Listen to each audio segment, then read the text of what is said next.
Sir, ಈ ಪ್ರಶ್ನೆ ತಮಾಷೆಗಲ್ಲ, ಕಾಳಜಿಯಿಂದನೇ ಕೇಳ್ತಾ ಇರೋದು.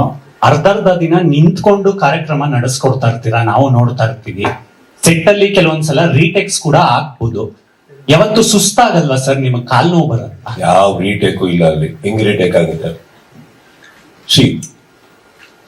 ಸುಮ್ಮನೆ ಒಂದು ಸರ್ಫೇಸ್ ಲೆವೆಲ್ ಥಿಂಕ್ ಮಾಡೋಣ ಸರ್. ಓಕೆ, ಈಗ ನೀವು ಕೇಳೋ ಪ್ರಶ್ನೆ ನಾನು ಉತ್ತರ ಕೊಡ್ತಾ ಇದೀನಿ. Can there be a retake?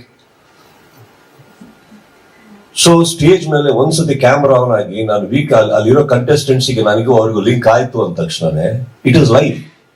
ನನಗೂ ಅವ್ರಿಗೂ ಲೈವ್.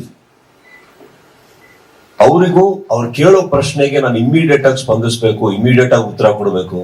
ಅವ್ರು ಏನ್ ಉತ್ತರ ಕೊಡ್ತಾರೆ ನನಗೆ ಗೊತ್ತಿಲ್ಲ, ನನ್ನ ನೆಕ್ಸ್ಟ್ ಪ್ರಶ್ನೆ ಏನು ಅವ್ರು ಕೊಡೋ ಉತ್ತರದ ಮೇಲೆ ಡಿಪೆಂಡ್ ಆಗುತ್ತೆ ಅಂದಾಗ there can not be a retake.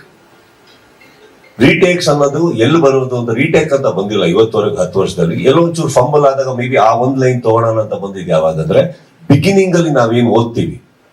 Big boss start ಆಗೋಕ್ಕಿಂತ ಮುಂಚೆ ವೀಕ್ಷಕರಿಗೆ ನಾವು ಒಂದು ಹೇಳ್ತೀವಿ ಗೊತ್ತಾ, ಏನೋ ಒಂದಿಷ್ಟು ಒಂದು ಶೀಟ್ ಅಷ್ಟು ಓದ್ತೀವಿ. ಅದು there can be a little fumbleness. But once the show starts, ಬನ್ನಿ ನಾವೀಗ ಮನೆ ಒಳಗೆ ಹೋಗೋಣ ಅಂತ ಹೋದ ತಕ್ಷಣ there is never a retake. And ನೀವು ತುಂಬಾ ಚೆನ್ನಾಗಿ ಕೇಳಿದ್ರಿ ಕಾಲ್ ನೋವು ಬರಲ್ವ ಅಂತ. ಸರ್, ಇದು ಒರಿಜಿನಲ್ ಸರ್. ಇನ್ನೊಂದ್ ಕಡೆ ಹೀರೋ ತೋರ್ಸ್ಕೊಳಕ್ಕಾಗಲ್ಲ, ಅದಕ್ಕಂತ ಅದ್ಭುತವಾದಂತ ಒಂದು ಡ್ರೆಸ್ಸಿಂಗ್ ರೂಮ್ ಇದೆ. ಅಲ್ಲೋಗಿ ಕಿರ್ಚಾಡಿ ಕೂಗಾಡಿ ಒತ್ತಾಡ್ಸ್ಕೊಂಡು ಎಲ್ಲ ಮಾಡಿ ಮೆತ್ತಿಗೆ ನಿಂತ್ಕೊಳ್ಳಿ.